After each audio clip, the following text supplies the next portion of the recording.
कर लेते हैं। So today topic is Wheatstone Bridge.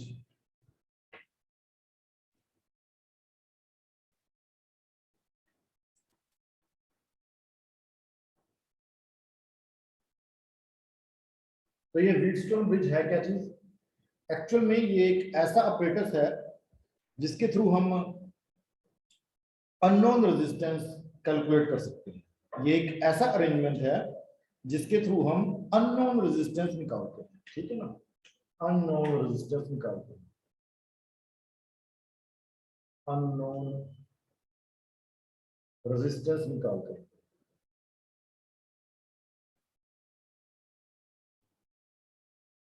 ठीक है, तो कैसे कैलकुलेट करेंगे अननोन रेजिस्टेंस? तो उसके लिए हमें एक सर्किट अरेंजमेंट को लेना है। तो सबसे पहले हम एक यहाँ पे ब्रिज सर्किट रखेंगे और उस ब्रिज सर्किट में हमारे पास ये रेजिस्टेंसेस हैं।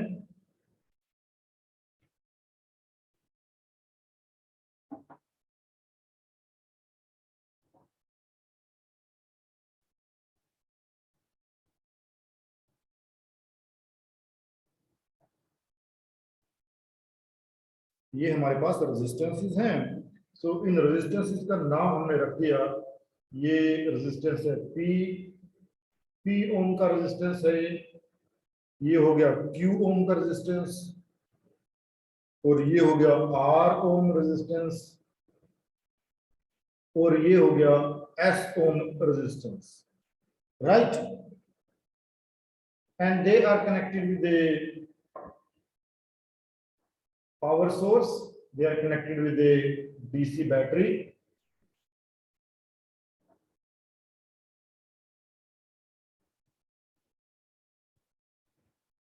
Of EMF E, and here we can use a switch also. Here we can use a switch also. So this is a switch, or you can call this switch as S, right? And between these 2 points, we will connect a galvanometer. Galvanometer, you know that galvanometer is a very sensitive current detecting instrument. And here we will use again a key or switch. We will use a key K, right? So let me call this point as point A, this as point B, this as point C, and point D, right? And this is our galvanometer. So when this switch is open, then current through the circuit is 0. But when this switch is closed, then I current that start flowing, and this is the current I which start flowing in the circuit. The I current will reach at point A. At point A, I will divide itself into 2 parts.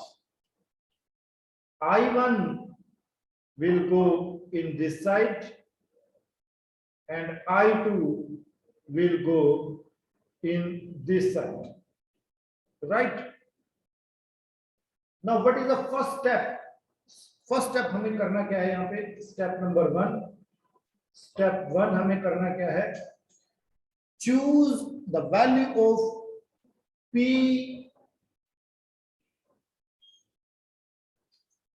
Q, R, and S in such a way.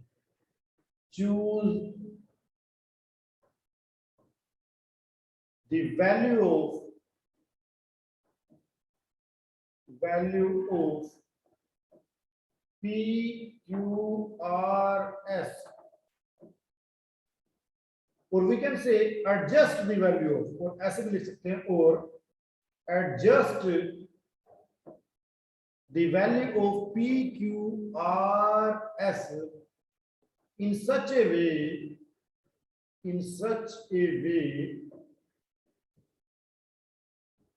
so that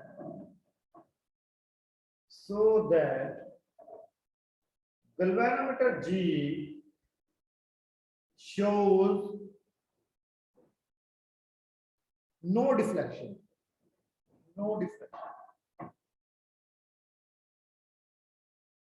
Galvanometer G shows no deflection. इन चारों resistance की value ऐसे रखनी है कि इस galvanometer में कोई current flow ना हो. Means galvanometer current that becomes equal to 0. तो इस पूरी स्टोरी का मतलब क्या हुआ? इस पूरी स्टोरी का मतलब हुआ कि इन चारों की वैल्यू ऐसे एडजस्ट करो so that the galvanometer current that becomes equal to 0. ये करंट 0 हो जाए. तो यहाँ पे कोई करंट फ्लो ही ना हो, ये IG इज इक्वल टू 0 हो जाए. ऐसे हमें इन की वैल्यू एडजस्ट करनी है कि IG की वैल्यू 0 हो जाए. अब बच्चों IG की वैल्यू 0 तभी हो सकती है जब इस पॉइंट B और इस पॉइंट D के बीच में पोटेंशियल डिफरेंस सेम हो जाए. Means the potential difference at point B suppose करो VB है and potential difference at point D suppose करो VD है. तो जब दो पॉइंट्स के बीच में पोटेंशियल डिफरेंस 0 होता है, मींस सेम पोटेंशियल पे हो, तब करंट फ्लो नहीं होता. क्योंकि करंट तो तभी फ्लो होता है जब एक पे पोटेंशियल ज्यादा हो, दूसरे पे पोटेंशियल कम, तब ज्यादा से कम पे करंट फ्लो होगा. बट अगर ये पॉसिबल तभी है IG is equal to 0 if VB becomes equal to VD, है ना? If VB becomes equal to VD, in that case there is no flow of current in the galvanometer.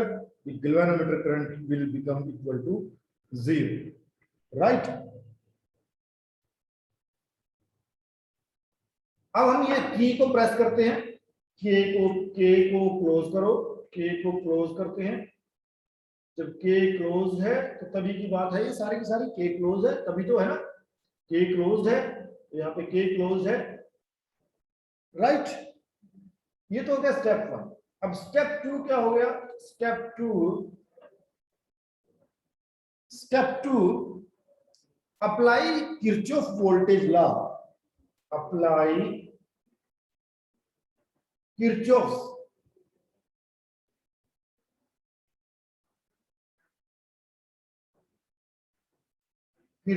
voltage law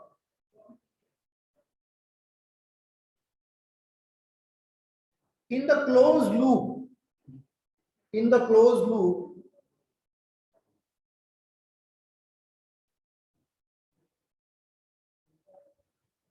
कौन सा close loop में लगाएंगे? In the close loop ABDA.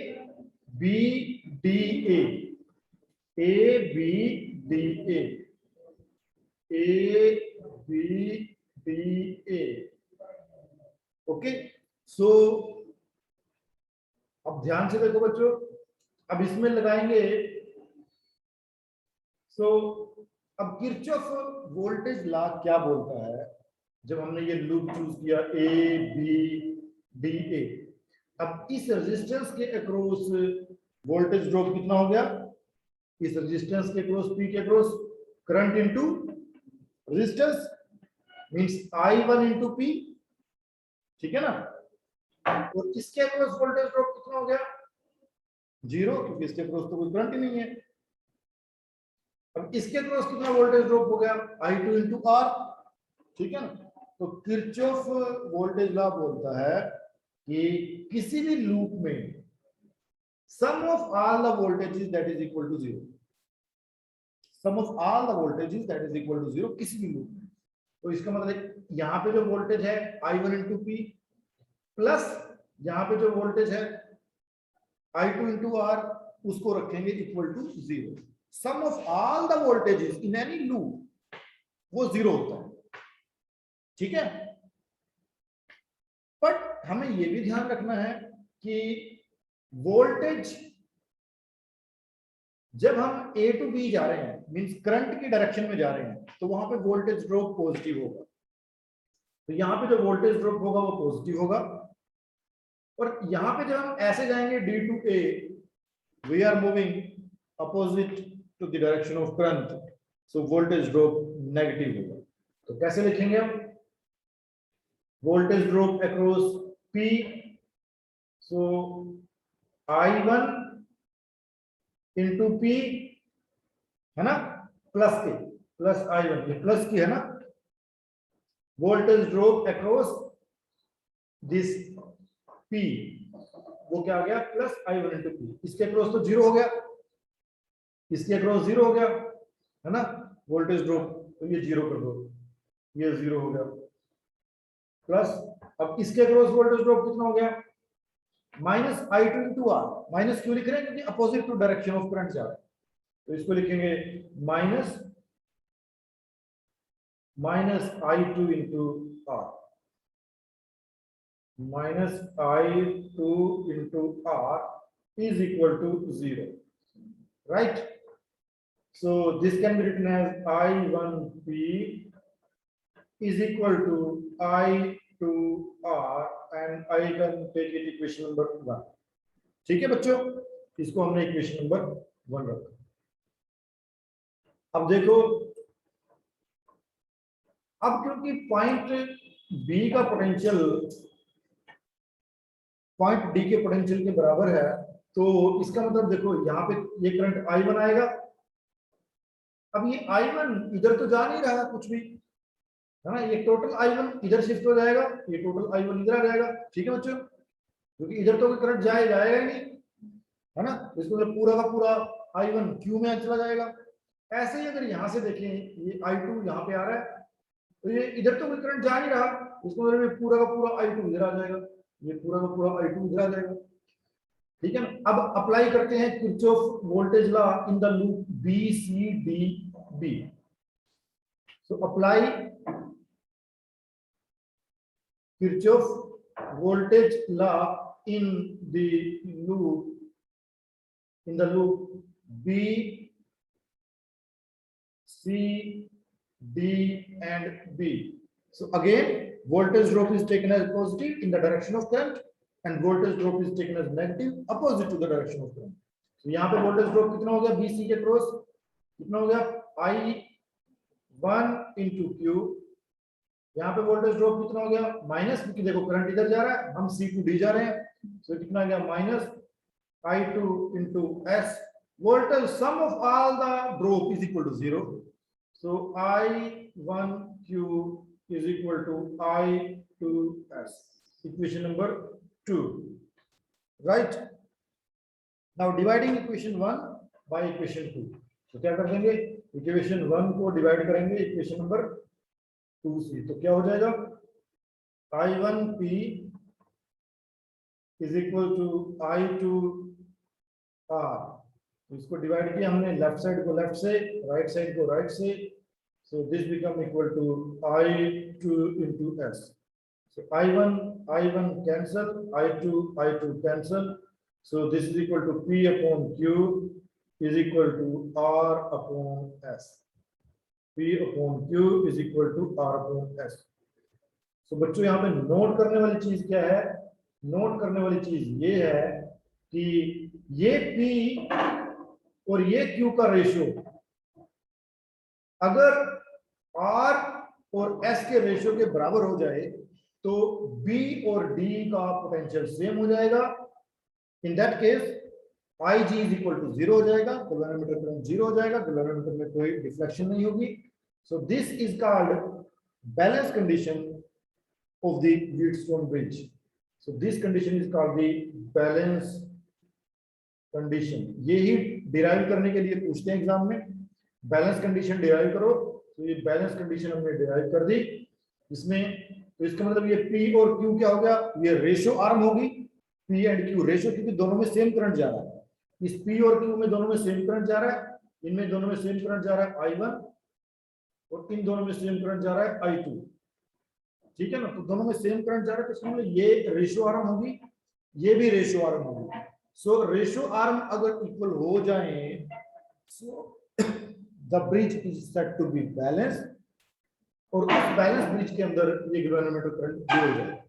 अब मान लिया ये हमें पता है कितने ओम का है, ये भी पता है कितने ओम का है, ये भी पता है कितने ओम का है, ये अननोन है, ये हमें नहीं पता। सो तीन नोन है, एक अननोन है, very easily we can find out unknown resistance. So basically this is the Wheatstone bridge when it is in the balanced condition, means ratio arms when they are equal, P upon Q is equal to R upon S when they are equal.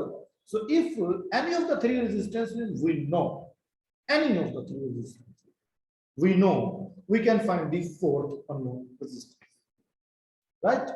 So this is all about the Wheatstone bridge, right?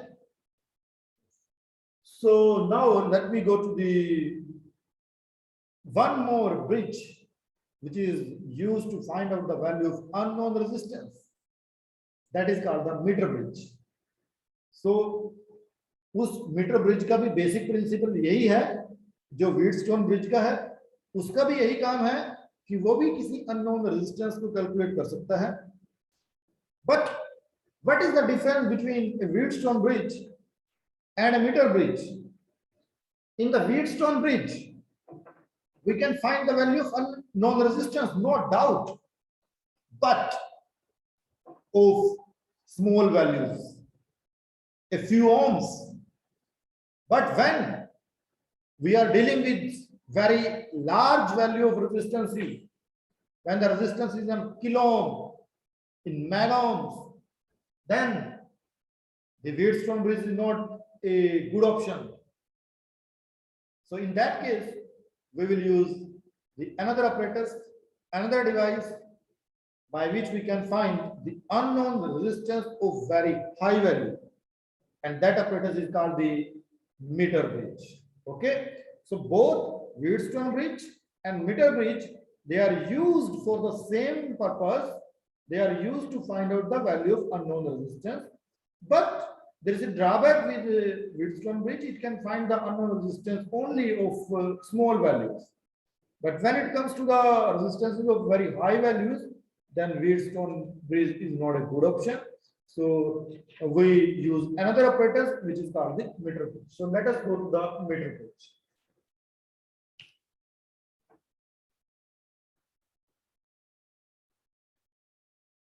So why it is called a meter bridge?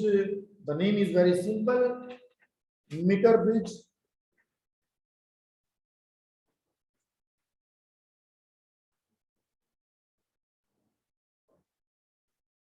Again, the same purpose, the same basic principle. So it works on the basic principle of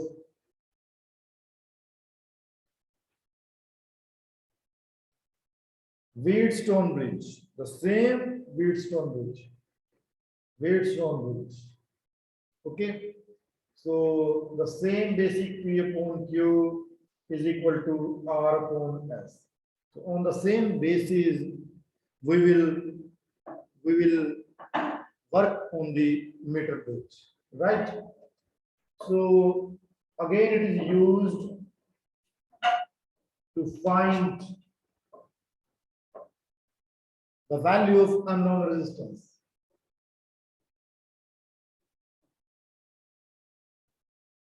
Unknown resistance.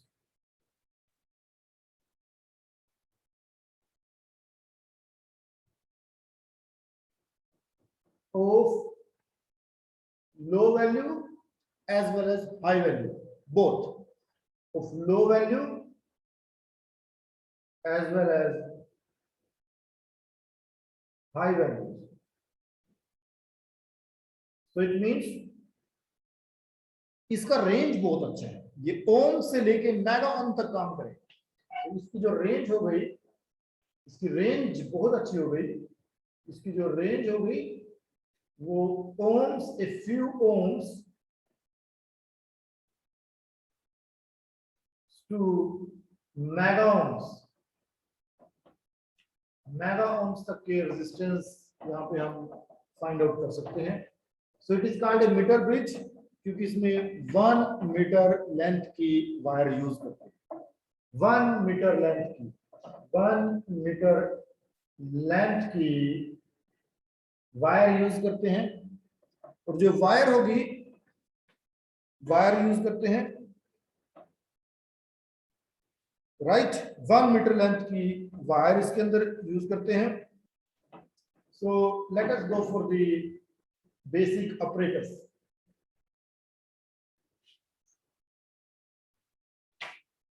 Operators used कैसा होगा वो?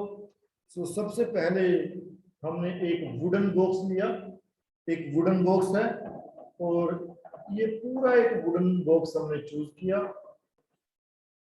सारा arrangement इस wooden box के ऊपर ही होगा। तो ये एक वुडन बॉक्स हमने चूज किया।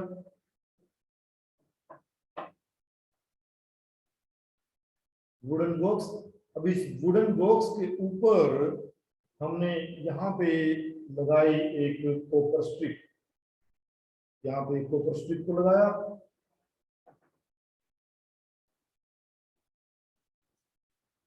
ये कॉपर स्ट्रिप है। ऐसे ही एक कॉपर स्ट्रिप हमने यहाँ पे बीच में लगाई।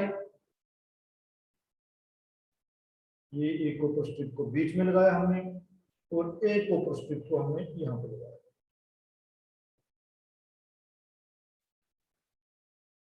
राइट, तो ये हमने यहाँ पे 3 कॉपर स्ट्रिप को यूज किया। और अब हम इनका नाम रखेंगे। इस पॉइंट को रखा मैंने पॉइंट ए, इस पॉइंट को मैंने रखा पॉइंट सी।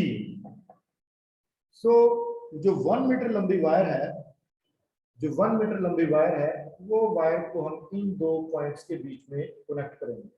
1 मीटर लंबी वायर को, ये है 1 मीटर लंबी वायर को इन 2 पॉइंट्स के बीच में हम कनेक्ट करेंगे। राइट, अब चलते हैं इस पॉइंट के ऊपर। इस पॉइंट और इस पॉइंट के बीच में हम एक रेजिस्टेंस बॉक्स यूज करेंगे। रेजिस्टेंस बॉक्स क्या होता है बच्चों? आर बी, उसके अंदर बहुत सारे रेजिस्टेंस होते हैं। इसके अंदर ऐसे, इसके अंदर कीज होंगी। फिजिक्स लैब में आप देख सकते हो।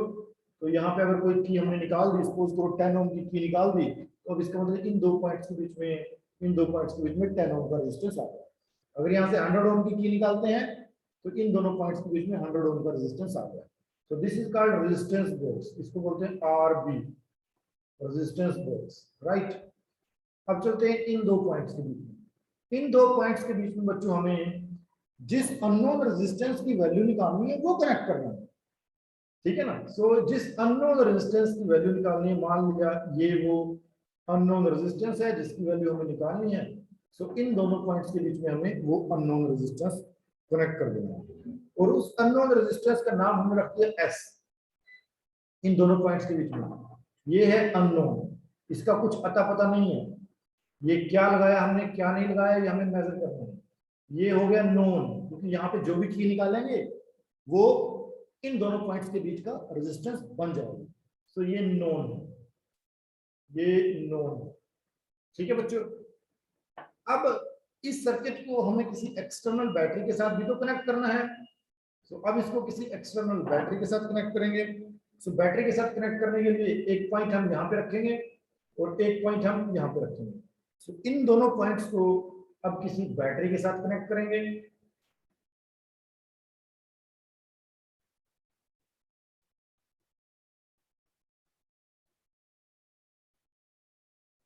किसी बैटरी के साथ या किसी सेल के साथ कनेक्ट करेंगे। ये हमने डीसी सेल लिया, और यहाँ पे एक वेरिएबल रेजिस्टेंस लगाएंगे। वेरिएबल रेजिस्टेंस बच्चों, इस वेरिएबल रेजिस्टेंस को बोलते हैं रियोस्टेट, इसको बोलते हैं रियोस्टेट। और यहाँ पे लगाएंगे एक की। ठीक है ना? तो ये हो गई की, इसको रखा हमने की के, और ये हो गया एक रियोस्टेट। रियोस्टेट क्या चीज है? एक वेरिएबल रेजिस्टेंस है। Rheostat basically it's a variable resistance, variable resistance. और ये हमने एक सेल यूज किया जिसका ईएमएफ है ई, राइट। अब बच्चों आ जाओ इस पॉइंट के ऊपर, ये जो सेंटर पॉइंट है, इस पॉइंट से हमने एक वायर को लिया, उस वायर के साथ हमने एक गैल्वेनोमीटर को कनेक्ट किया, और गैल्वेनोमीटर का दूसरी साइड हमने एक जोकी के साथ कनेक्ट की, जोकी, ये जोकी होगी जे, राइट। जोकी क्या होगी, पेन की तरह की एक मेटेलिक स्ट्रिप है, ठीक है ना, जिसका ये वाला पार्ट पूरा मेटेलिक है, राइट। सो अब हमें बच्चों करना क्या है, अब देखो हमें इस सर्किट में कुछ ऐसा करना है कि यहां से मैं रेजिस्टेंस बॉक्स से सबसे पहले स्टेप वन क्या है, स्टेप वन क्या हो गया, रेजिस्टेंस बॉक्स से एक ऐसा रेजिस्टेंस हमें निकालना है, रेजिस्टेंस बॉक्स से आरबी से take a resistance, take a resistance and move the jockey on the wire AC। इस जोकी को यहां से रेजिस्टेंस निकाल दो, रेजिस्टेंस निकालने के बाद इस जोकी को मूव करो, जोकी को मूव करते जाओ, तब तक मूव करते जाओ जब तक गैल्वेनोमीटर का करंट जीरो शो ना हो जाए। यहां से एक रेजिस्टेंस निकाला, जोकी को इस वायर पे घुमा रहे हैं ए और सी के बीच में, किस पॉइंट पे जाके रुक जाएंगे, उस पॉइंट पे रुक जाएंगे जहां पे गैल्वेनोमीटर का डिफ्लेक्शन जीरो हो जाए, है ना। सो एक रेजिस्टेंस ऐसा निकालो so that galvanometer current becomes equal to zero. अब जिस पॉइंट पे, मान लिया ये वो पॉइंट है, ये वो पॉइंट है जिसपे गैल्वेनोमीटर का करंट जीरो हो गया, गैल्वेनोमीटर में कोई डिफ्लेक्शन नहीं है, so this point is called the null point. तो ये नल पॉइंट हो गया बच्चों, ठीक बात मेरी समझ में आ रही है। जिस पॉइंट पे गैल्वेनोमीटर का करंट जीरो हो जाए, that point is called the null point. तो उस नल पॉइंट को नोट करना है। अब यहां से यहां तक ये लेंथ, जे तक की जो लेंथ हो गई, this is called null length L. अब ये पूरी वायर 1 मीटर की है, 1 मीटर की मतलब कि 100 सेंटीमीटर की, तो 100 सेंटीमीटर की पूरी वायर थी, 100 में से एल इधर चला गया, तो ये बाकी कितना बचा यहां से यहां तक, 100 माइनस एल, तो ये बाकी कितना बचा, 100 माइनस एल। ठीक है बच्चों, तो फर्स्ट स्टेप क्या था कि रेजिस्टेंस बॉक्स से एक रेजिस्टेंस निकालना है, रेजिस्टेंस निकालने के बाद हमें चेक करना है जोकी को इस वायर पे एसी के अक्रॉस मूव कराएंगे, so that we get the null position, we get the null point. अब वो नल पॉइंट को ए से मेजर करेंगे तो हमें ये नल लेंथ मिल जाएगी। सो ये बाकी जो लेंथ हो गई, ये भी सेंटीमीटर में आ गया, एल सेंटीमीटर, और ये 100 माइनस एल ये भी सेंटीमीटर में आ गया। ठीक है बच्चों, सो बेसिक प्रिंसिपल हमें पता ही है, बेसिक प्रिंसिपल क्या है, P upon Q is equal to R upon S। तो इसका मतलब क्या हो गया, ये A और J के बीच में ये एक रेजिस्टेंस आ गया P, है ना, इसको मान लो P, और उसके बाद J और C के बीच में एक रेजिस्टेंस आ गया Q। ठीक है बच्चों, ये R है जो निकाला था यहां से हमने, ये S हो गया, तो P upon Q is equal to R upon S, ये बन गया व्हीटस्टोन ब्रिज। और ऑलरेडी इसमें जो ये सेंटर पॉइंट है, ये पॉइंट और ये पॉइंट, ये वो व्हीटस्टोन ब्रिज के दो पॉइंट हैं जहां पे जिनके बीच का पोटेंशियल डिफरेंस जीरो है, या ये पॉइंट और ये पॉइंट सेम पोटेंशियल पे हैं, तभी IG is equal to zero, IG is equal to zero हो गया। ठीक है, सो अब हम निकालेंगे कि ये A और J का रेजिस्टेंस कितना होगा। तो सेकंड स्टेप कितना हो गया, तो ये A और J के बीच का रेजिस्टेंस अगर हम कैलकुलेट करें, मींस अगर हम P कैलकुलेट करें, अगर P कैलकुलेट करें बच्चों, तो ये कितना होना चाहिए P, ये रेजिस्टेंस। तो इसका फार्मूला क्या होता है, रो L अपॉन A। L ये लेंथ हो गई, ये नल लेंथ हो गई, और A इस वायर का एरिया ऑफ क्रॉस सेक्शन। इसको रखा हमने इक्वेशन नंबर 1। ऐसे Q कैलकुलेट करें हम, ये जो Q आया है ना Q, तो Q भी क्या आएगा, rho resistivity of the wire 100 minus L, divided by area of cross section तो सेम है वायर का, ये रखो इक्वेशन नंबर 2। ठीक है बच्चों, अब कर दो 1 डिवाइड बाय 2, इक्वेशन नंबर 1 को डिवाइड कर दो इक्वेशन नंबर 2 से। सो इक्वेशन नंबर 1 तो क्या देगा, P upon Q is equal to rho L upon A divided by rho 100 minus L divide by A। तो जो चीजें कैंसिल होती है उसको कैंसिल करेंगे, rho is cancel, rho is cancel, A is cancelled, A is cancelled. So what is left? P upon Q is equal to L upon 100 minus L. और P upon Q हमें पता है वो किसके इक्वल है, R upon S। P upon Q हमें पता है वो किसके इक्वल है, R upon S। तो अब इस इक्वेशन को हम कंपेयर करेंगे इसके साथ। तो डायरेक्टली मैं यहाँ पे प्लेस करता हूँ, P अपॉन Q की जगह हम क्या रखेंगे, P अपॉन Q की जगह रखेंगे R अपॉन S। सो अब हम लिख सकते हैं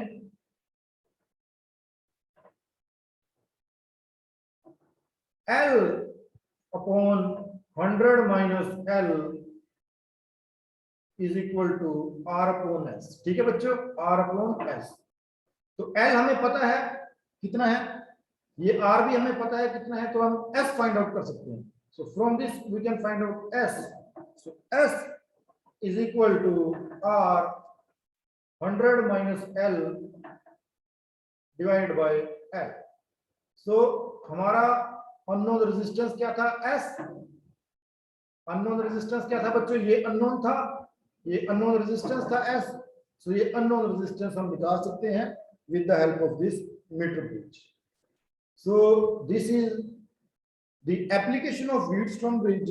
On the same principle, we are making another device, another instrument which is called the meter bridge. So by this we can find out the unknown resistance S of any range, a few ohms to the kilo ohms and to the mega ohms. Okay, so that's all for today.